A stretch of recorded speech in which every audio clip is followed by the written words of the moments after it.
Hey everyone, it's Alyssa here. Picture this. I'm sitting at the counter of the cafe where I work.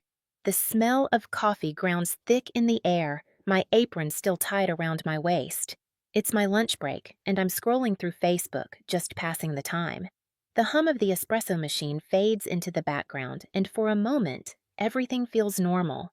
Then, my thumb freezes mid-scroll. My heart stops. There, staring back at me, is a photo of my mom and dad on a beach. Sun-kissed, drinks in hand, the ocean sparkling like something out of a postcard. I blink, thinking it's a mistake, but it's not. My chest tightens, and I feel this cold wave crash over me. They're on the trip. The family trip I'd been planning for months. The one they told me was postponed, and I'm not there. That moment, it wasn't just a photo. It was betrayal, sharp and raw, cutting through me like a knife. I lock my phone, my hands trembling, and sit there, frozen, as the world keeps spinning around me. How could they do this? How could they lie to me like that? I thought I knew my family, but right then, I realized I didn't know them at all. Let me take you back a bit, because this story didn't start with that photo. It started years ago, in a house where I always felt like I was on the outside looking in. I grew up as the quiet kid, the one who didn't make waves, the one who tried to be good enough to be noticed. My brother Jake? He was the golden child. His birthdays were these big, loud celebrations, balloons, cakes with too much frosting, presents stacked so high you couldn't see the table. I remember being 8, watching him rip open a brand new Game Boy while I sat in the corner with a card and a pair of socks Mom grabbed from the clearance bin. My birthdays? If they remembered, it was a quick happy birthday, Alyssa over breakfast, maybe a cupcake if I was lucky. Most years, it was nothing. I told myself it didn't matter, that I didn't need the fuss. But deep down, it did. I got used to it, though, being the afterthought. I'd help Mom with dinner, scrub the pots until my hands were raw, get straight A's just to see if they'd say something. They rarely did. Dad would nod, maybe mutter a good job, but his eyes were always on Jake. Jake's football games, Jake's new car, Jake's latest girlfriend. I learned to swallow the hurt, to push it down, to keep going. I thought if I worked hard enough, if I gave enough, they'd see me, really see me. So when we started talking about this family trip, the first one in years, I threw myself into it. It was going to be our chance to reconnect, to make memories together. I'd sit at the kitchen table after work, laptop open, searching for cheap flights, affordable hotels, anything to make it happen. I'd show Mom the options, my voice buzzing with excitement. Look, this one's only $200 a night, and it's right by the beach. She'd smile, say, "That sounds nice, Alyssa," but her eyes were distant, like she wasn't really listening. I didn't care. I kept going. I rearranged my shifts at the cafe, picked up extra hours, saved every dime. I even offered to pay my own way, just so they wouldn't have an excuse. "I've got it covered," I told them. "I just want us to do this together." They nodded, said it sounded great. I counted down the days like a kid waiting for Christmas, imagining us all on that beach, laughing, finally feeling like a family. Then, 2 weeks before we were supposed to leave, my phone buzzed late at night. It was Mom. "Sweetheart, we need to talk about the trip. We've decided to postpone it until next year." I stared at the screen, my heart sinking into my stomach. "Postponed?" I texted back, my fingers shaky. I called her right away, and her voice came through, heavy with that fake calm she uses when she's hiding something. "Alyssa, I know you're disappointed, but things are tight right now. We just can't afford it." I swallowed hard. Money struggles, I got that. I'd been there, scraping by on tips, eating ramen so I could save for this. "If it's about money," I said, "I can help. We could find a cheaper place, shorten the trip." She cut me off, her tone soft but firm. "Alyssa, it's just not the right time. We'll make it happen next year, I promise." There was this tiny hesitation in her voice, a crack I should have noticed, but I didn't. I trusted her. "Okay," I said, forcing a smile she couldn't see. "Next year." I hung up, disappointed but understanding. I could wait. I'd waited my whole life. What was one more year? I didn't know then that it was a lie. For the next few days, I went about my routine. Work, home, sleep, picturing them at home too, Maybe watching TV or arguing over whose turn it was to do the dishes. I'd text Mom little updates like, "Hey, made $50 in tips today. Saving up for next year." She'd reply with a thumbs up emoji, nothing more. I didn't think much of it. Then came that lunch break, that photo, that moment when everything shattered. Seeing them on that beach, smiling like nothing was wrong, while I sat there in my apron, alone, it wasn't just hurt. It was humiliation. They hadn't postponed the trip. They'd gone without me. They'd lied to my face, and I'd believed them. The days after that were a blur. I'd go to work, plaster on a smile for the customers, but inside, I was reeling.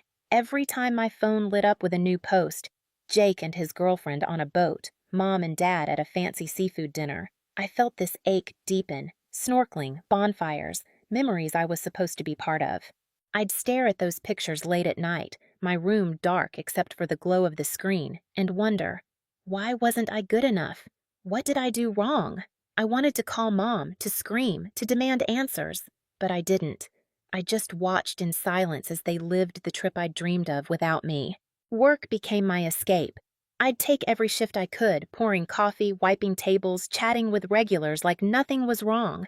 My coworker Sarah noticed something was off. She always does. "You okay, Alyssa?" she asked one day, leaning against the counter as I scrubbed a stubborn stain. I shrugged, forcing a laugh. "Yeah, just tired." She didn't push, but her eyes lingered, like she knew there was more. I didn't tell her. I didn't tell anyone. I kept it locked inside, letting it simmer. I'd saved $800 for that trip, $800 from late nights and sore feet, and they didn't even care. They didn't think about me at all. The day they were supposed to leave, I'd stayed home, thinking about what we'd be doing if the trip had happened. I pictured us at the airport, me juggling my suitcase and a coffee, Jake complaining about the lines, Mom fussing over passports. Instead, I sat on my couch, alone, scrolling through Netflix, trying to distract myself.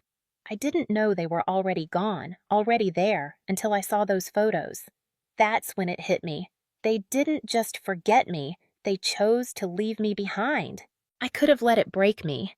Part of me wanted to curl up and cry, to call them and beg for an explanation. But as the days passed, something else started to grow inside me. Anger, determination. This wasn't new, this feeling of being invisible. It was every forgotten birthday, every half-hearted good job, every time I put them first and got nothing back. I'd spent my whole life trying to earn their love, and they'd taken it for granted. They thought I'd stay quiet, that I'd let this slide like always. But this time, I wasn't going to. When they got back, I was ready. I'd had a week to sit with it, to plan. I watched from my kitchen window as the taxi pulled up, their suitcases thumping onto the driveway. Mom stepped out first, her hair still smelling of salt air, followed by Dad, then Jake, stretching like he'd just run a marathon. They looked happy, relaxed, sunburned proof of the trip they'd lied about. My jaw tightened, but I kept my cool. They didn't know I knew, not yet. The front door swung open and Mom's voice hit me like a wave. "Alyssa! Oh, sweetheart, I missed you. How have you been?" Her tone was too bright, too forced. I folded my arms, leaning against the counter. "Busy," I said, my voice flat. Dad shuffled in, dropping his bags. "That's good. How's work?" I let out a short, bitter laugh. Work. That's all I'd done. Work and watch their lives go on without me. Jake yawned, smirking at me. "Man, I'm exhausted. Traveling takes it out of you. Hope you held down the fort while we were gone." My eyes snapped to him. While we were gone. Like it was nothing. Like I hadn't spent the last week drowning in their betrayal. I took a deep breath, my hands steady. No more pretending. "So," I said, my voice calm. "How was the trip?" Mom blinked, caught off guard. "Oh, well, we just needed a little getaway. Nothing too special." Liar. I pulled out my phone, unlocked it, and turned the screen toward them. The beach selfie, the boat ride, the lobster dinner. That caption. "Family time is priceless." I tilted my head. "Looks special to me." The room went silent.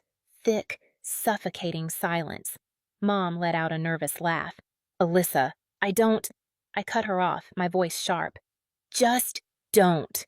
Dad cleared his throat. Look, sweetheart, it wasn't. Stop, I said, louder now.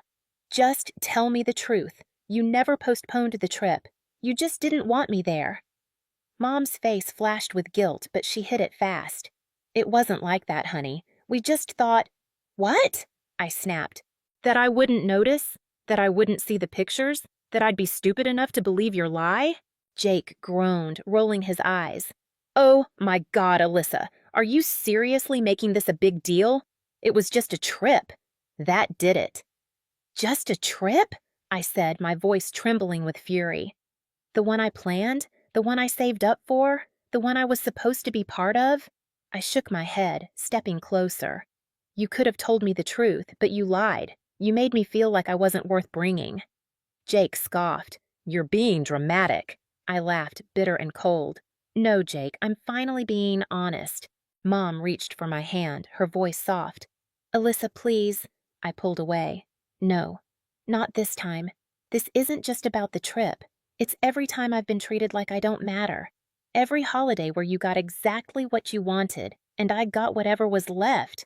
Every time I put you first, and you didn't even notice. My throat tightened, but I kept going. I thought if I worked hard enough, if I gave enough, I'd finally be enough for you. But I never was I? No one spoke. Mom sighed, her voice small. Alyssa, it's not like we love Jake more than you. I gave her a small, bitter smile. Maybe you don't, but it sure feels that way. The silence stretched on, heavy and final. That was my answer. I nodded, exhaling sharply. Got it. Then I grabbed my purse and headed for the door. Dad's voice followed me. Alyssa, where are you going? I didn't look back. Somewhere I'm actually wanted. And I left. For the first time in my life, I chose myself. My phone buzzed nonstop in the days that followed.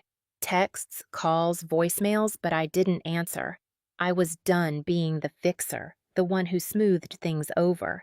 This time, they could figure it out. Ignoring them felt strange at first. Guilt crept in, whispering, maybe you're overreacting. Maybe you should let it go. But then I'd remember that text, postponed until next year, and those photos of them laughing without me. The silence stopped feeling like guilt and started feeling like freedom.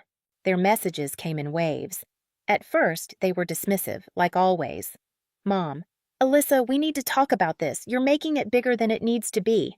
Dad, ignoring us isn't going to change anything. Call your mother. Jake, Jesus, Alyssa, get over it. You're acting like a child. I rolled my eyes. Typical. They weren't sorry. They just wanted me to stop making them uncomfortable. But I didn't budge. Then the tone shifted. Mom, sweetheart, please, we miss you. We never meant to hurt you. Dad, we should have handled things differently. Let's talk. Mom again.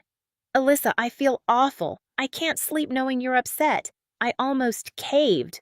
Almost. But then I asked myself, if I hadn't seen those photos, would they have ever told me? Would they feel bad at all? The answer was no, so I stayed silent. A week after they got back, I did something wild. Something I'd never done before. I booked a trip for myself. Nothing fancy, just a quiet cabin in the mountains a few hours away. I packed a bag, jeans, a sweater, that book I'd been meaning to read, grabbed my keys, and left. No texts, no explanations. For once, I wasn't asking permission or waiting to be included. I was just living. The drive up was quiet, just me and the hum of the engine, the trees blurring past. When I got there, I stepped out onto the porch, the air crisp and clean, and felt this weight lift off me. I hiked trails until my legs ached, sat by a fire with a mug of tea, watched the stars without anyone telling me what to do. It was simple, but it was mine. By the time I got back, my phone was a mess of missed calls and texts, but I didn't rush to reply. I wasn't ready. For once, I was putting myself first, and I wanted to hold on to that feeling. They weren't used to me pulling away, though. When my silence stretched longer than they expected, they showed up at my door. I'd known it was coming. I'd ignored too many calls, dodged too many guilt trips. That Saturday afternoon, I heard the knock, set down my coffee, and took a deep breath. My hands didn't shake. My heart didn't race. I was ready. I opened the door, and there they were, Mom and Dad, standing on my porch. They didn't look angry or smug. They looked nervous. "Alyssa," Mom said, clutching her purse, "can we come in?" I leaned against the frame, studying them. "Depends. Are you here to listen or just to tell me why I'm wrong for being upset?" Dad sighed. "We're here to talk. Really talk." I searched their faces. They weren't demanding. They were asking. That was new. I stepped aside. "Fine, come in." We sat in my living room, the air thick with everything unsaid. Mom fidgeted on the couch. Dad stood like he didn't know where to put himself. I sat across from them, arms crossed, waiting. Mom spoke first. "I don't know where to start. The truth's a good place," I said, my voice steady. She flinched. Dad exhaled. "We messed up." I blinked. I hadn't expected that. Mom looked at her hands. "Alyssa, when we said the trip was postponed, it was a lie. No excuses, just the truth." My throat tightened. "Why?" She hesitated. "We thought it would be easier." I clenched my jaw. "Easier for who?" Silence. "For you?" I pressed. "For Jake? Because it sure as hell wasn't easier for me." Dad rubbed his face. "We didn't think it would hurt you this much." I scoffed. "You didn't think at all." Mom's voice cracked. "We thought you'd understand." That word again. Understand. It meant nothing. "Tell me," I said, leaning forward. "If I hadn't seen those pictures, would you have ever told me?" They didn't answer. That was enough. "Do you know what that felt like?" I said, my voice shaking. "To see you all having fun without me? To know I wasn't even considered?" Mom's eyes filled with tears. "Alyssa, we love you." I shook my head. "You don't treat people you love like that." Dad sighed. "We failed you, sweetheart. We should have been honest." I stared at them. "Why are you here? To apologize or to make yourselves feel better?"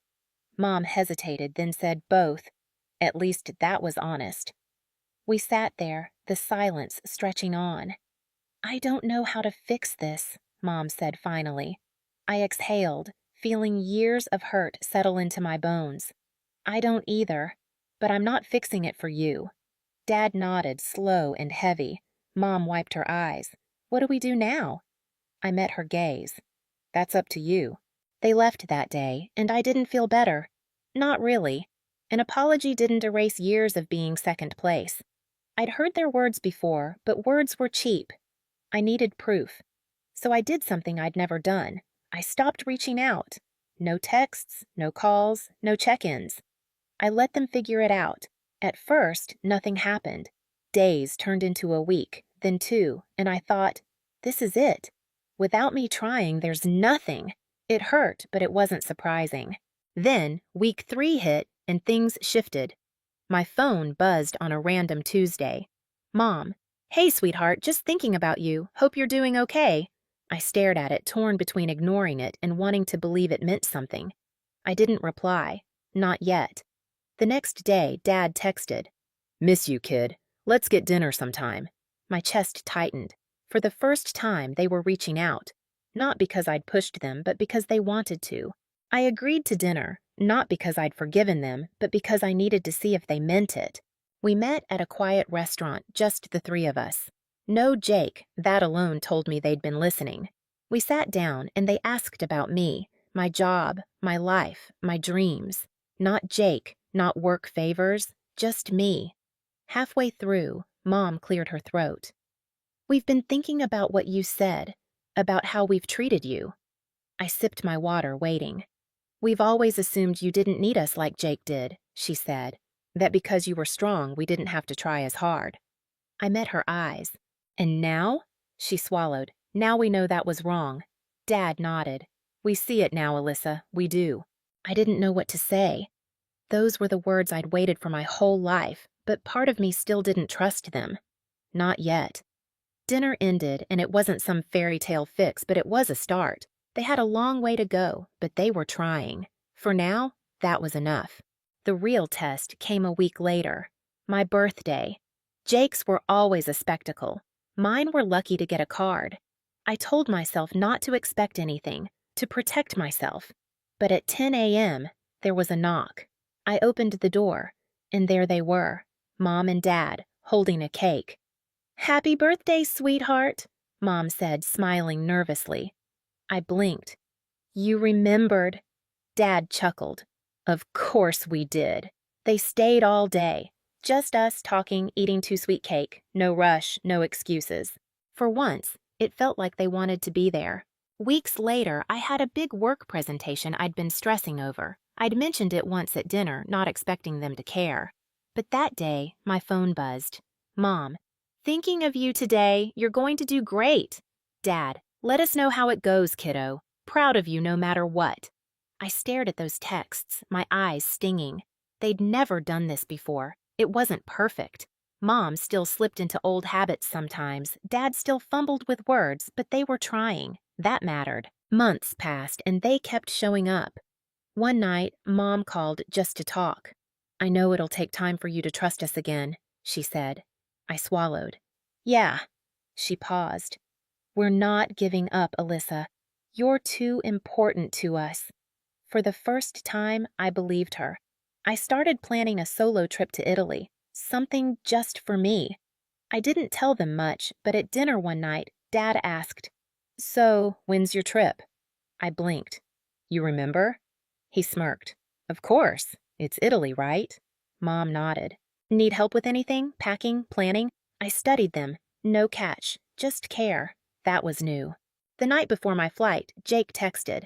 Mom won't say it, but she's freaking out about you traveling alone. I rolled my eyes. Then, You're doing it, huh? Living your life on your own terms. I replied, Yeah, I am. He wrote back, That's kind of badass, sis. I smiled. In Rome, sitting at a cafe, my phone buzzed again. Mom, we saw your photos. Rome looks amazing. Call us soon. We miss you. I smiled, not because I needed their approval, but because they finally meant it. I'd spent so much of my life waiting for them to see me, to include me, to care. But I wasn't waiting anymore. I chose myself, and somehow that's when they noticed. You shouldn't have to beg for love or fight to be included. If the people around you don't see your worth, choose yourself. Sometimes when you stop waiting, that's when they finally do. Thanks for watching, you guys. If this hit home for you, please hit that like button, share it with someone who gets it, and subscribe. I'd love to have you here. Drop a comment below. Have you ever felt like an afterthought? How did you deal? Let's talk about it. See you in the next one.